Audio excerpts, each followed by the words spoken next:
it's an amazing thing when this is just a sound, of course. But even that can be disturbing when you are looking for something to be disturbed by. And even with a little thing like that, it's amazing to see that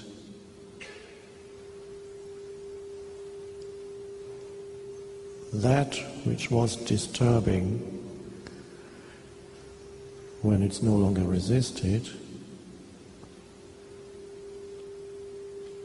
is surrounded by peace.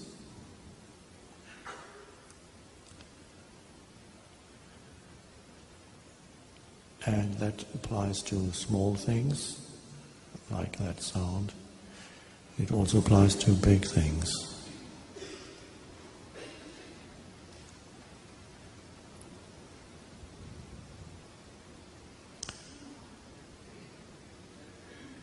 Or one could almost say anything can take you there. Anything can take you into peace. Any condition that arises now, that is not resisted. And very often, if it is unpleasant or not harmonious, very often it will quickly disappear. And many of you have experienced that in your own life, that things that you did not want but were there didn't go away until you completely accepted that they are there, and suddenly they were gone. And similarly, something that you want in your life, many of you have also experienced that already. When the wanting goes, wanting implies future and so on, suddenly it's there. When your sense of self no longer depended on it, it's there. So miracles happen through surrender. Incredible miracles, both small miracles and big miracles, happen through surrender. I recommend a film called Groundhog Day.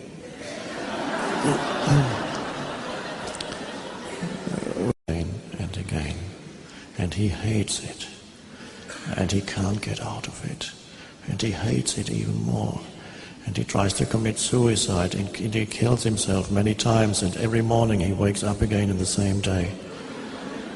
Until finally, he doesn't resist anymore.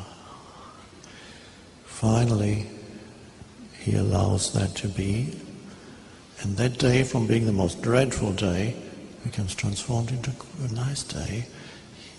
He helps so many people because his resistance is gone. That day becomes beautiful, wonderful, and in the end he doesn't want to leave it anymore. Let's stay here, he says, and then he's out of it. A beautiful parable. So although in the media to a large extent the old consciousness is still reflected, occasionally these days you can see the new consciousness coming through here and there in films. They may not even be on the surface spiritual, be called spiritual as such, and yet something is coming through the new. Whether it be a film about playing golf, the legend of Bagger Vance, a film about stillness and connect with animals, which I saw recently, although it's quite old, The Horse Whisperer, somebody who is able to enter the state of stillness and communicate with horses through stillness. And even American Beauty is a film that brings in something, a new consciousness comes in of what is possible. That last one I mentioned is a film where you are shown a piece of paper being tossed about by the wind, and and you watch that for 2 minutes, and it's beautiful. It's miraculous, something nobody would look at twice. Every moment when you give it your attention has a beauty, sometimes on the surface, sometimes hidden underneath the surface. On the surface, in nature, how your perception of nature deepens when you are present as you walk in nature. The depth that a flower has that it didn't have when you labeled it mentally immediately, because you relate it to a mental label, not to a flower. Oh, look at that beautiful so-and-so, blah, blah, blah, blah, blah. No, truly look. And then the beauty that is hidden, even and particularly in the face of disaster, loss and death, which everybody sooner or later will face in him or herself, and will also face with people close to you.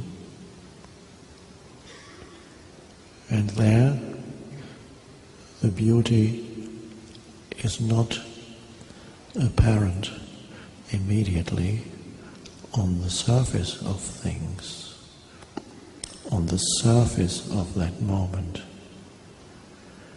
And the thinking mind can only see the surface and reacts to the surface phenomenon of this moment. And at this moment, something or someone may be dying, and the mind calls it dreadful, bad, awful.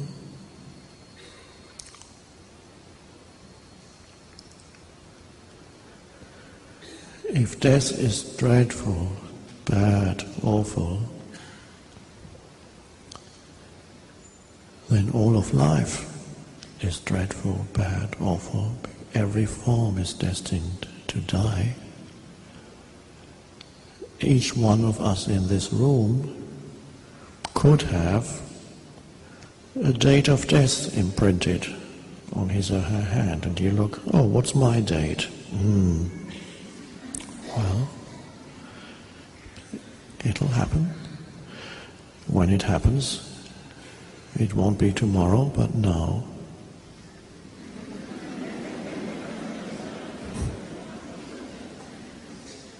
So if death is bad, then nothing makes sense. The whole of life is misery, because everything is already condemned. The moment of birth, everything is already condemned to death. What a dreadful, tragic, cruel world that is if death is bad.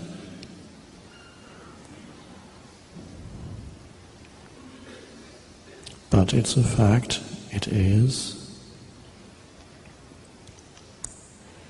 And what it conceals is beautiful and sacred.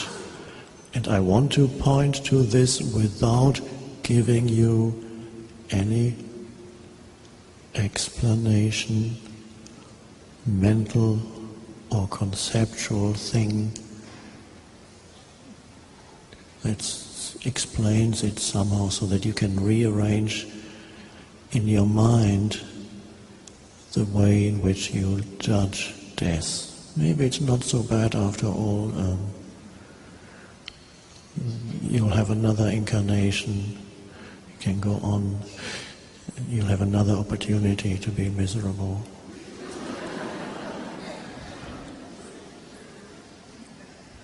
To look more closely at death without taking refuge in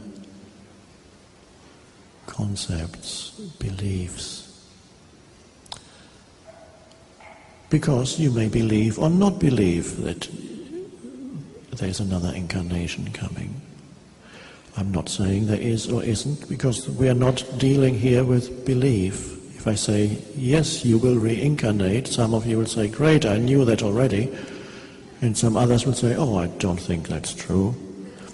And it would require belief. Nothing here requires really belief on your part. So we'll stay with just the fact of death, which comes sooner or later, which also comes in other forms in your life as loss, great loss of one kind or another, of physical ability, of social status, of a partner, somebody leaves you, something leaves you,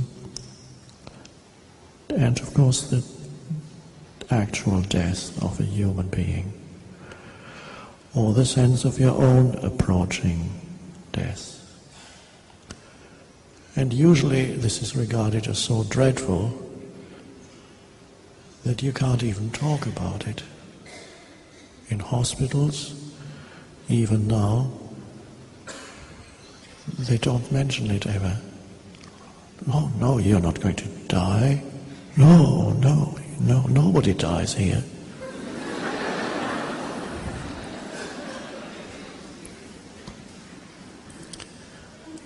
And so, facing what is becomes very powerful when that which is death, and you face death without seeking refuge in some explanations. Just face it as you would face a flower or anything that appears, takes form in this moment. But when something dies, one could say it's not that something is taking form at this moment. It's more beautiful than that. It's beautiful if something takes form at this moment. You could call that birth. But death is something loses form at this moment. A form of life dissolves. And when that is faced completely,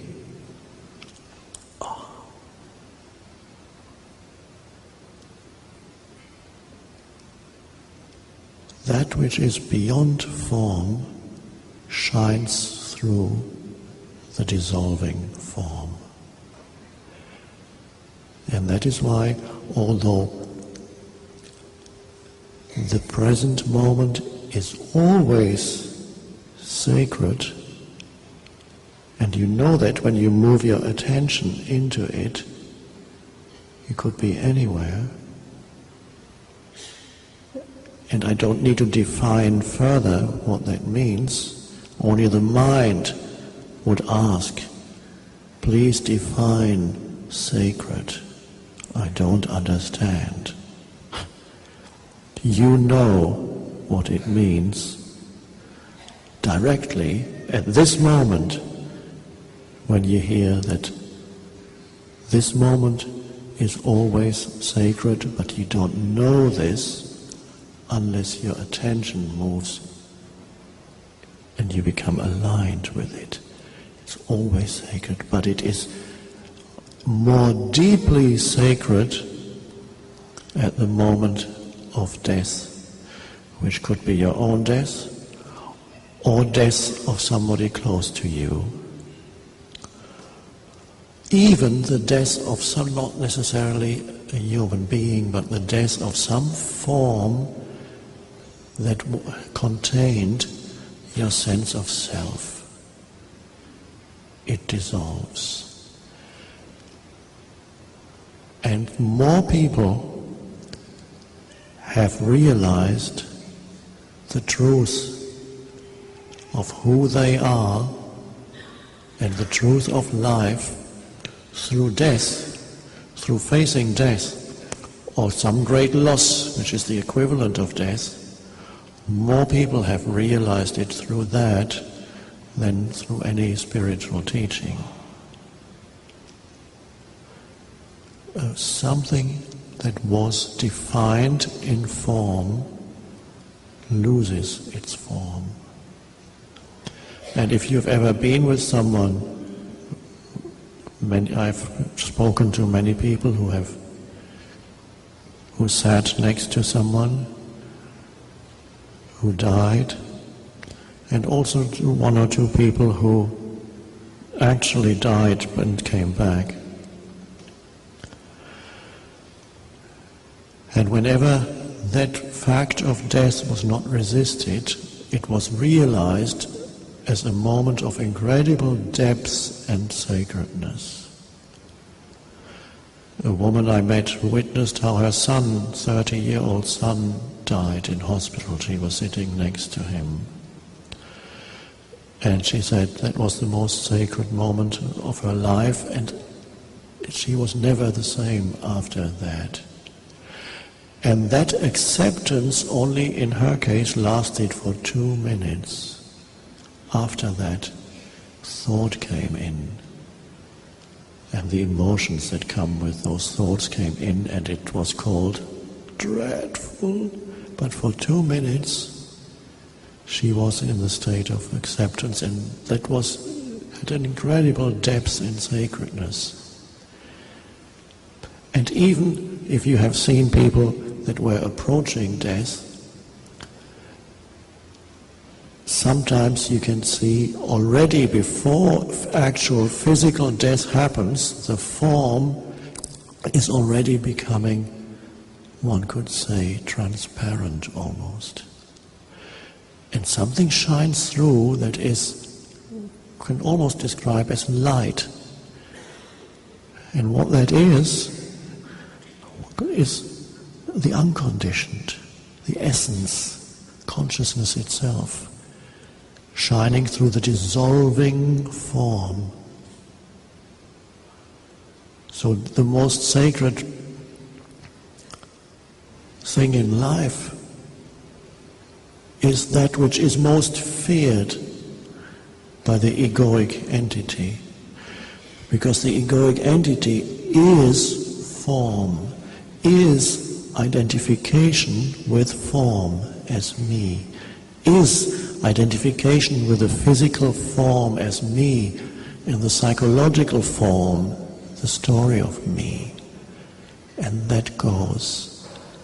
In some cases, when people know they're going to die soon, it can happen that before the physical form dissolves, the psychological form of me doesn't survive in the face of death when it's accepted. So already the me entity that perhaps they were controlled by, identified with throughout their lives, shortly before death, it could be a few days, a few weeks, a few months, it already dies. And then a flowering happens through that human being. It's the realization of who they are beyond the form. They realize it, not as some intellectual realization, a deep experiential realization, as deep peace. And a knowing beyond needing any kind of proof that there is no death, that it is a form dissolving. And people have realized it in the face of great loss, when some form that they had invested with self left them. It could be the loss of a partner, it could be the loss of all your possessions in the stock market crash. In the stock market crash, they happen occasionally. Some people jump out of the window. They cannot separate. This is famous in the 30s or whenever it happened. Many people apparently lost all their money, and many jumped out of windows. They could not separate from their story-based sense of self. And the story-based sense of self was deprived of their main ingredient. But it has happened to others who, in the face of total loss, which is a kind of death, experienced a sudden inner opening up, a sudden space. Why was there a sudden inner space? Because the inner form that they had identified with in their psychological form identity dissolved. It died. When a form dissolves, that which is deeper than form shines through the hole that it leaves, the opening.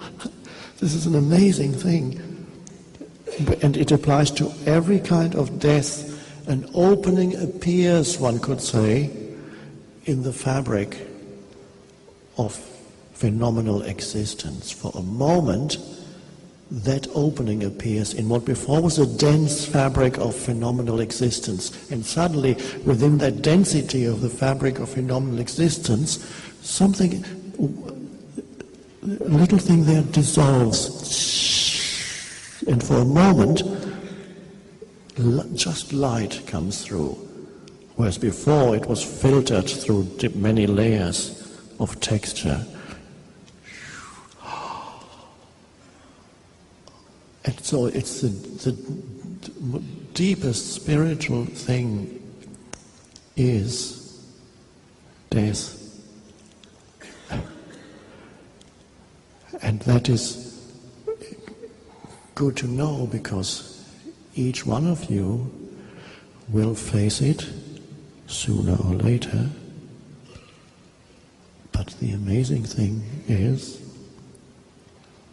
this is death here. Because the form identity, that which I thought I was, the thought form of me, you realize is not me. It dissolves as a me entity. So here, and this is the beauty of true spiritual teaching, in the presence of true spiritual teaching, which is not of a person, the teaching that is happening here, if you even call it teaching, is arising out of this energy field. Each one of you contributes to this teaching. To have a true view of it, you would look upon it as if it were, these words are arising out of your own consciousness. There's no separation. And so a true spiritual teaching is similar to death. It also is an opening where suddenly spaciousness appears where before there was only form, identification with form. So you lose your fear of death here because you're dying already.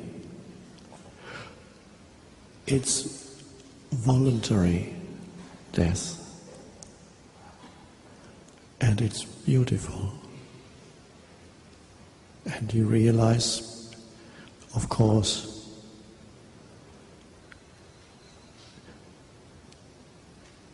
people think life and death are the two opposites. Of course they are not. Birth and death are the opposites. One can't exist without the other. Life has no opposite. Life is beyond form. And it's that realization. When a thought subsides in your mind, even if only for a moment, that's death, ultimately speaking, because as one thought subsides, the next one has not appeared yet. there also is an opening. And so this becomes a state of permanent connectedness, as long as you still walk around in this form, a state of permanent connectedness with that dimension of the formless one life that you are, the one consciousness that you are. That is the essence of all life forms that could be anywhere in the universe. The essence of that, the one intelligence, the one consciousness, manifesting as billions of life forms. One of them, the appearance of a person with a name, a little history, a little past, a little future, and then that form dissolves. And to realize that which is beyond form frees you from identification with form, which is the world. And you realize it here, now, when thought subsides. Oh. And in many of you, spaces, although really one should only use this word in the singular, but I'll just for a while use it in the plural, spaces in many of you of pure awareness, pure presence, are arising already in your life. So that is a beautiful death that is already happening, which is the transformation of consciousness. You don't have to wait for physical death to come close to you. When it comes, it's beautiful. But you don't have to wait for that. You can embrace that now. And that is the transformation where you are no longer identified with a form. The form is still there, yes. The story is still there, but it's not who I am. My life situation is still there. It might be good, it might be bad. It's not who I am. Who am I? I am that which is prior to all form. Is that a belief? No, any belief is form. How do I know that? I know that in the stillness of presence. I know that when I can look upon something, whether it be a flower, a tree, or even a man-made thing, although nature is more conducive to this realization, you look upon something without the old compulsive need to immediately label, interpret, or call it something, or see how you relate to it, how it fits in with me and my story. You just look, and there is a clear space of awareness, and it can happen at this moment as you sit here. You're perceiving the words as if they were coming out of yourself. You're perceiving perhaps a body sitting on a chair. You're perceiving peripherally the rest of this room. It's there.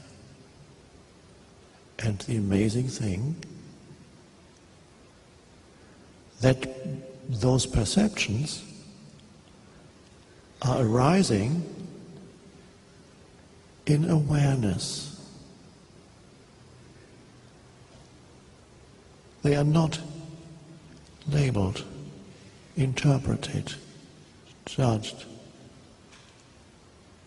You don't need to find a personal relationship to those perceptions. They are allowed to be. They are now.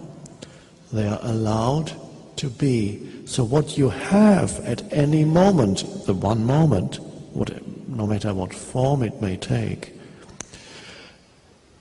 the moment always has two dimensions. And this is so important. It should be what children could learn at the age of 6, the first thing at school. The one important realization in everybody's life is this. There are two dimensions. Now usually humans are only conscious of one dimension, the world. The dimension of objects that arise in consciousness as sense perceptions and thoughts and emotions. That is the world that most people inhabit, the world of object consciousness, sense perceptions, and of course you get drawn into them, and then immediately the mind comes in with thought objects to find how thought relates to that perception and that perception. That is the world, that is the human mind. That is the only world that people know, and it's a fearful world, because objects are not reliable. They come and go. It's form. They are born, they die.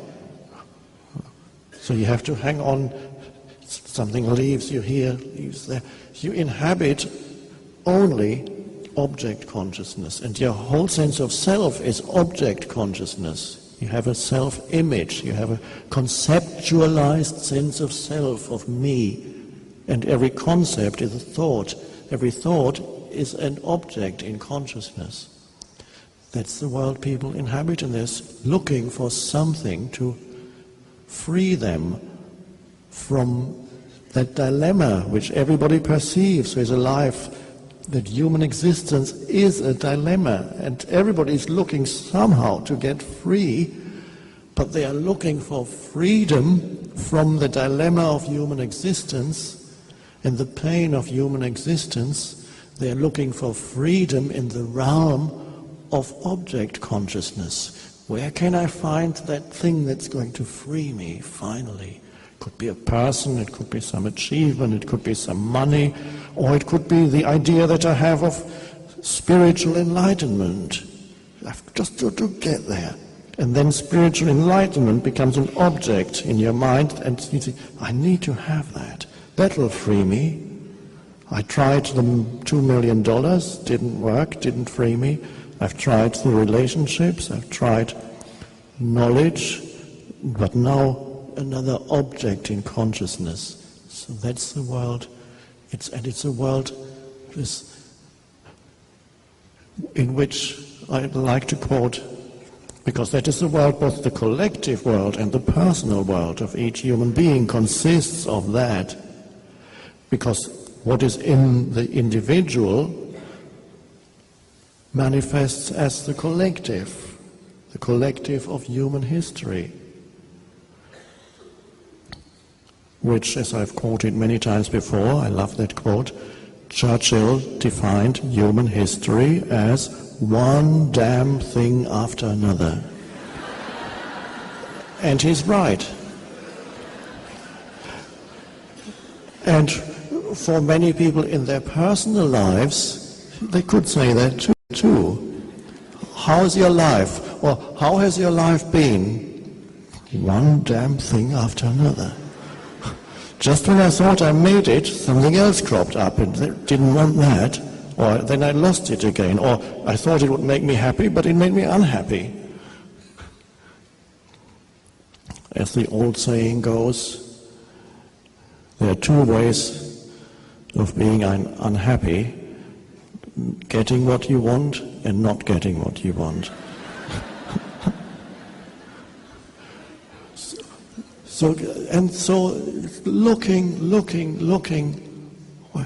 not realizing what they are looking for, as if it were something external to them, as if it were something that can be obtained at some future point that never comes, instead of looking there, the one where they are not looking is what they were looking for, that which frees them from that dimension, although you're still in it, but frees you internally, is quite simply the realization of the other dimension.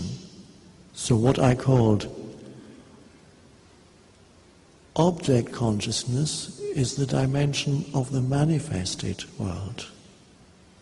Things everywhere. And the other dimension is the dimension of the unmanifested. And we could call that space consciousness. To realize that space is already here within you. And a few people have realized it through death, when something important in their object consciousness dissolved and left behind a gaping hole. And they faced it. Somehow, for some reason, they just sat there and didn't run away from it and didn't seek refuge in explanations, and just sat with it as the woman sat with her dying son, and the whole appeared. And it was the most sacred moment in her life and changed her forever.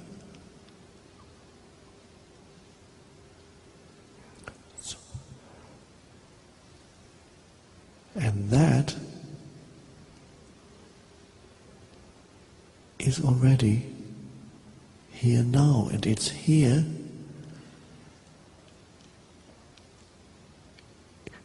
it begins to arise in the moment you look at a flower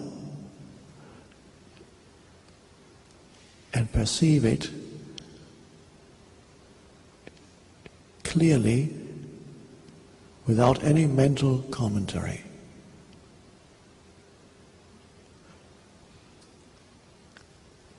So that at that moment, the two dimensions, you are conscious in the two dimensions.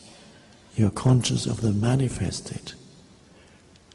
And you sense that field of stillness, of presence, in which that perception happens, is the underlying unmanifested. It's the essence of who you are. And perhaps then it's gone again. Perhaps after a few seconds words come in. And then again another moment comes when you look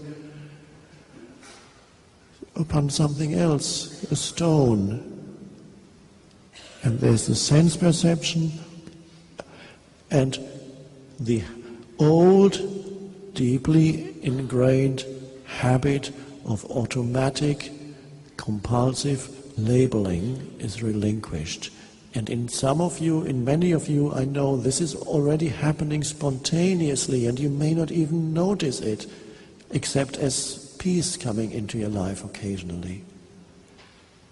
And then once you notice it, you can consciously contribute to it by more and more existing in this world,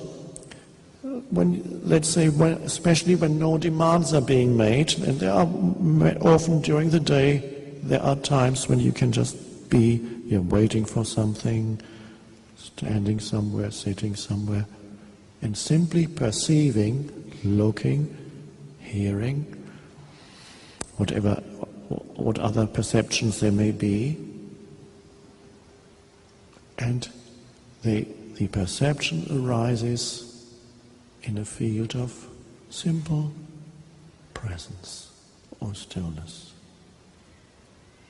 This is an amazing thing, but to the mind is thought, that is insignificant. It says, what? It's not interesting. What's the next thing? Okay, you've spoken about stillness, now let's go on to the next thing. It doesn't recognize it. What happened to me spontaneously to this form, overnight there was a letting go of compulsive labeling. There was deep surrender, and suddenly the next morning there was simply allowing everything to be as it is. The need to label was gone. Labeling could still happen when it was needed, but a lot of the time it wasn't needed and isn't needed.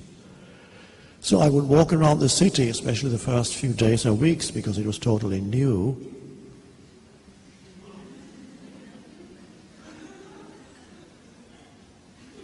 And maybe some people thought I had taken something. And it is true that some people get a glimpse of that when they take a drug, and for a moment they are forced into presence because their sense perceptions become so acute that they can't think anymore. And it can be a realization for some people of what life can be like without the constant noise in the head. That there can be space, but this doesn't last, the drug won't last. This is much better. So I walked around in amazement, and that is a state of amazement that really stays with you, because you never say, okay, what's the expression? Seen this, done that, or been there, done it, or whatever the expression is. That means it's all old. And for many people, the older they get, the more lifeless their world becomes. They get older and they've seen it all, they've done it all, nothing new, okay. So the world becomes stale. Not the world, but their state of consciousness, which is heavy with past.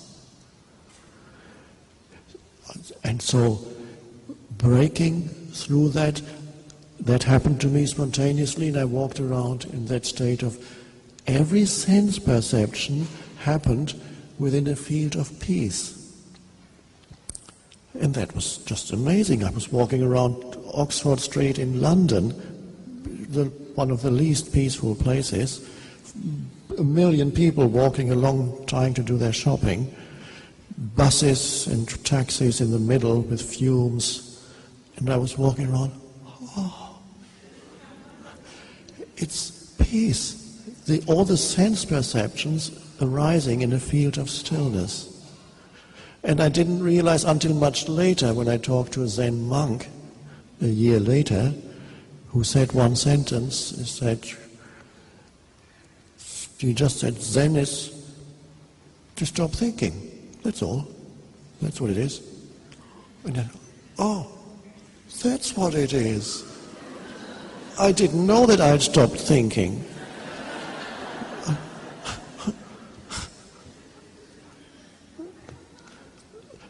And I know that this is the shift in consciousness that is destined to happen and is already happening on the planet.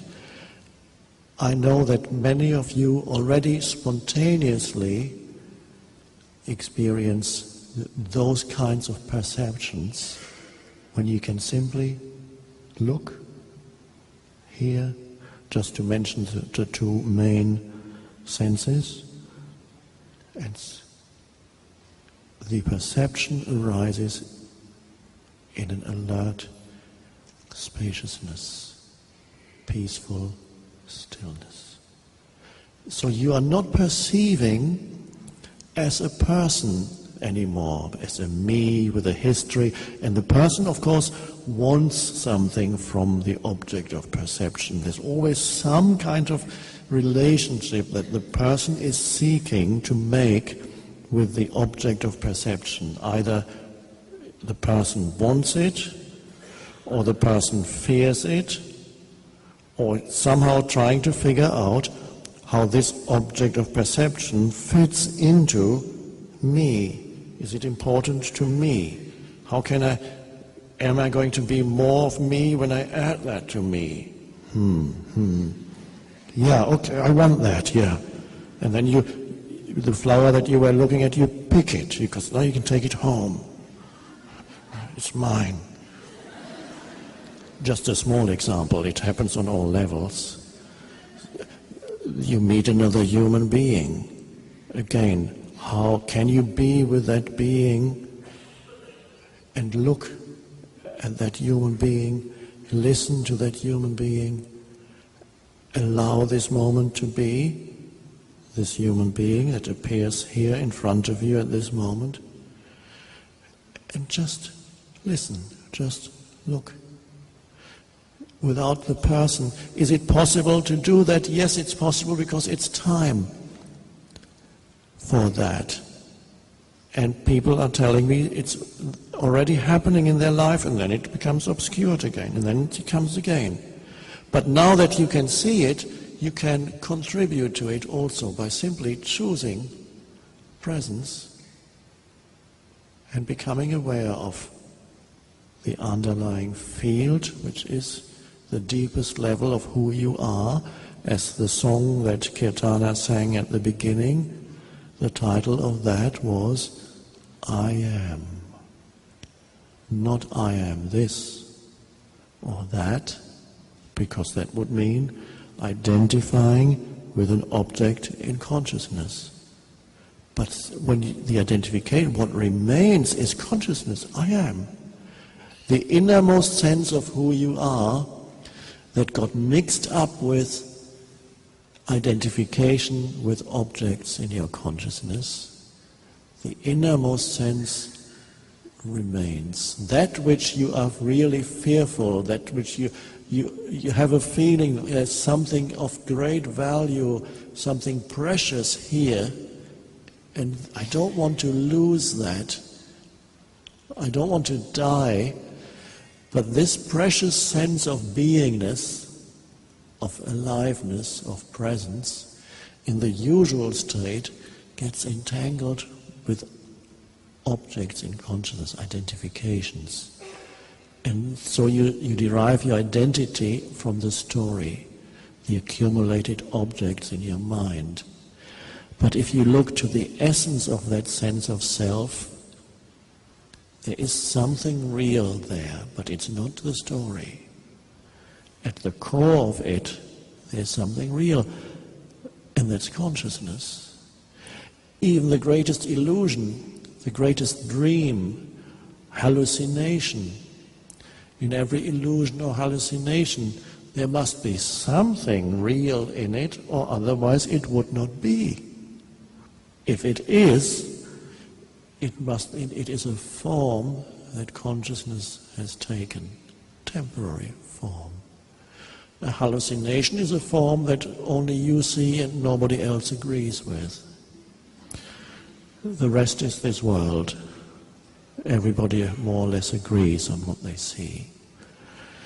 In ultimate terms, one could say it is also similar to a shared hallucination, especially the nightmare world of the ego. Oh, dreadful. So the simple thing, what looks so insignificant to thought, you can walk around the city, wherever you're at home, walking between here and your car, and simply be there as an aware presence. The person, what do you need the person for? When you need to remember something, it will be there. When you pick up the phone, you don't say, "This is the nameless presence," or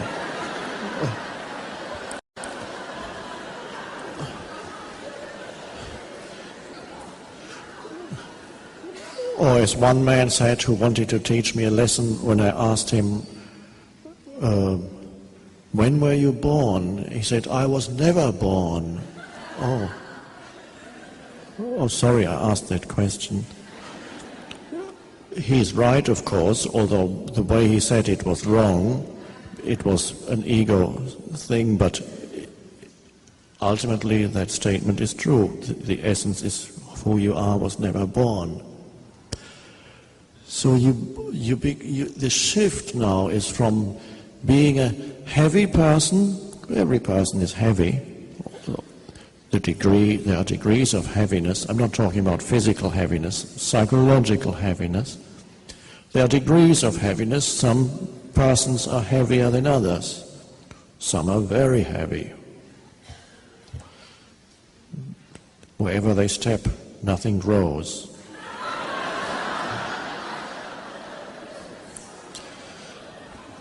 Humanity as a whole is heavy. The collective person that humanity is, and see what humanity is doing to the planet. Well, one could almost say that somewhat humorous comment I made could apply to the whole of humanity, that nothing grows where they step. And that is the heaviness of the collective, unconsciousness. And so the shift then is from personal, exclusively personal sense of self to realizing yourself as aware presence, and be that. And you will find, because we are at a transitional stage in the shift of consciousness, it is possible that you may walk away from here and never again fall back into resistance to what is, never again fall back into identification with thought movement, and be present for the rest of your life, which after all is only this moment ever, but always. It's possible. More frequently it happens that you shift back and forth from being a person and totally believing that you are a person.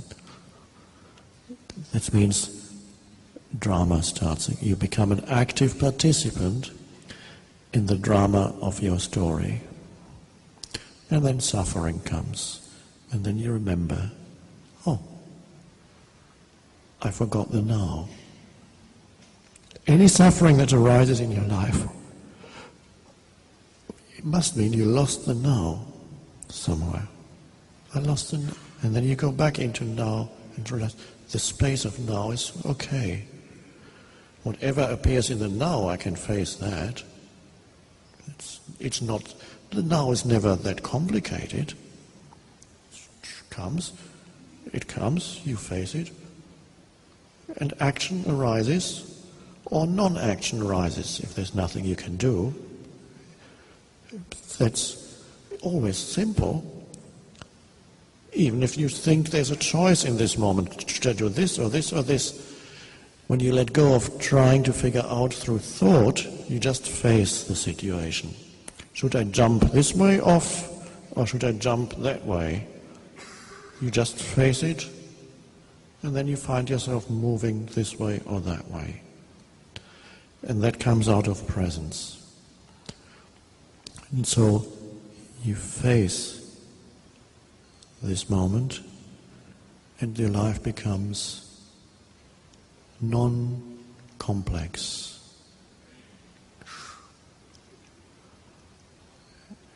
And of course,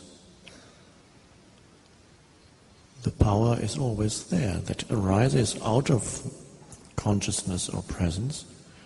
The power to face what is always there. The only thing you can never face is what the fantasies that the mind constructs of what might happen to you, or what you might lose, or what you might not get, or a situation that may arise.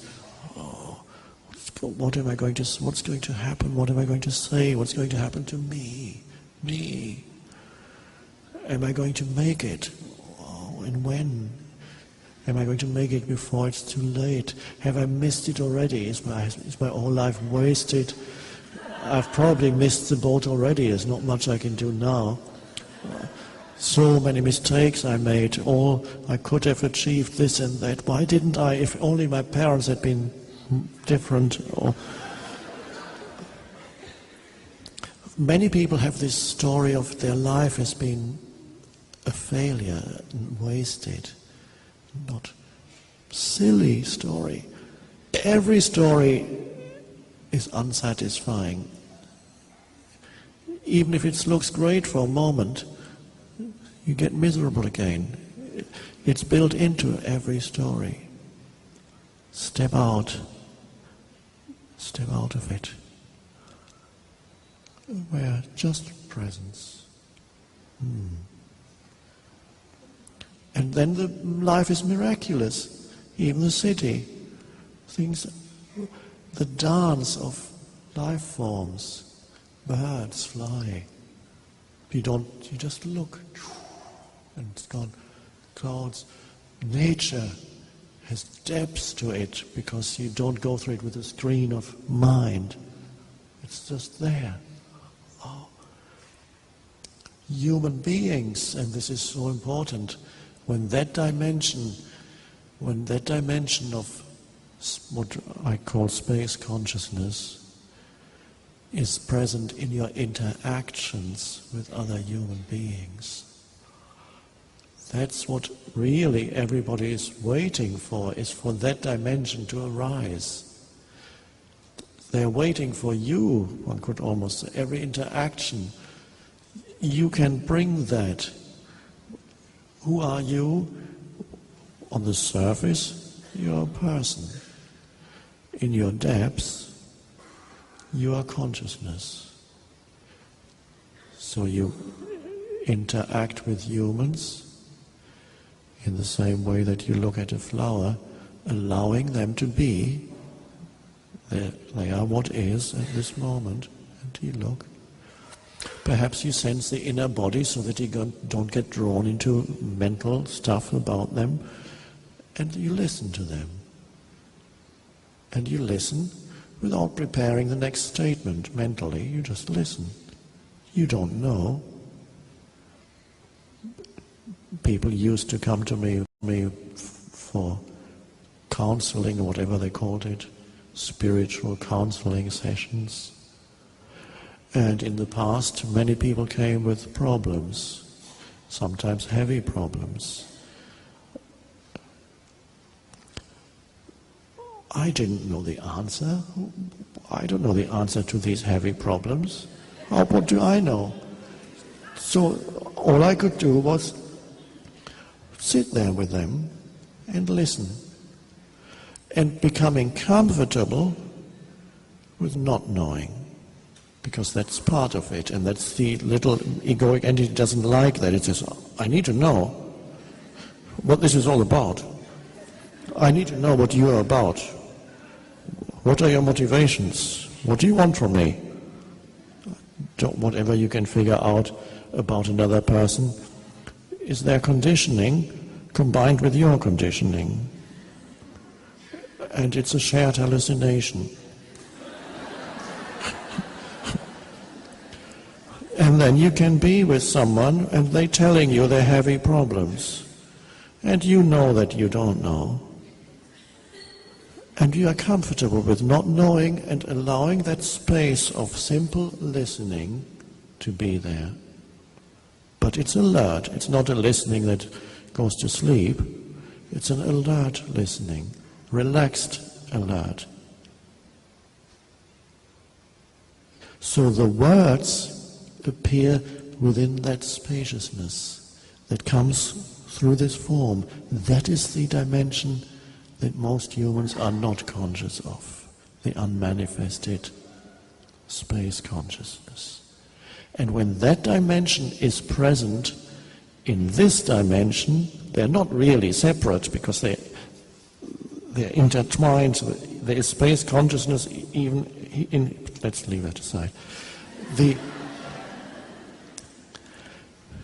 And suddenly within that space,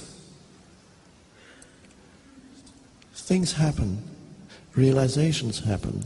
the person may stop speaking, as sometimes happens. The story suddenly peters out, and they look around, and suddenly feel there's a peace. What's this? One woman came in with a heavy story and talked to me for half an hour or an hour about it. Ooh. And spaciousness was there. I didn't know the answer. The problems were so complicated. Nobody could have solved them.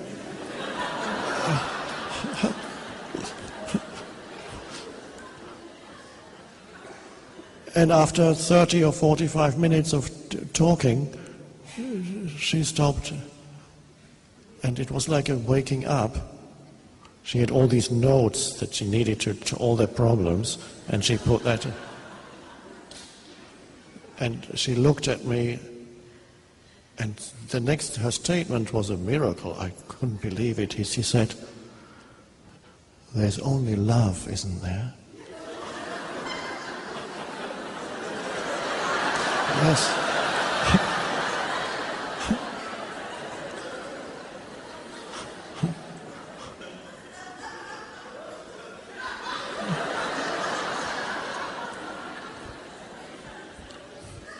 "Thank you. Goodbye," she said.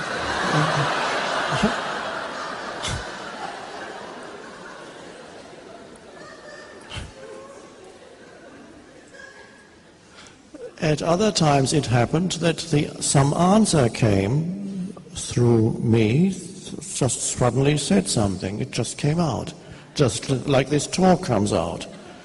It's not rehearsed, it just comes out. Or something suddenly, words come out of the other person's mouth that suddenly reveal something. But they arise because there's a space of presence. And that space is intelligent, vastly intelligent. That is true intelligence. And it's only when you're connected with that love can be present even in this world. Because it arises out of that. It doesn't arise out of the object consciousness. That's the message. You know that. You recognize it.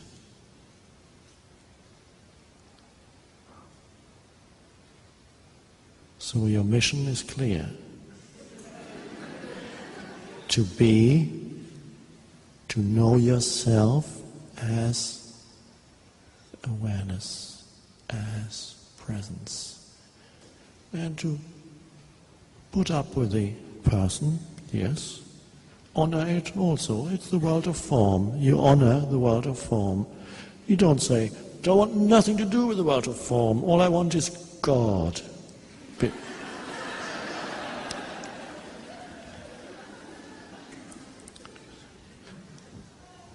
But you're still here.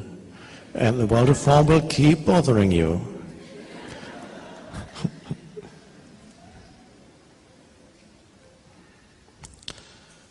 We are talking, of course, of God's realization as the essence of your being.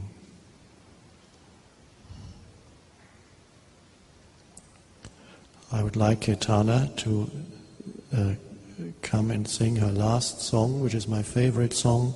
If I cry, don't worry. I sometimes cry when I listen to that song. And the title of that song refers to exactly what we have been talking about this afternoon, pointing to what we've been living, experiencing this afternoon. And it's nice sometimes to hear the same teaching in slightly different words expressed again. So the title of that song is "Who You Really Are." And that's what this gathering is about.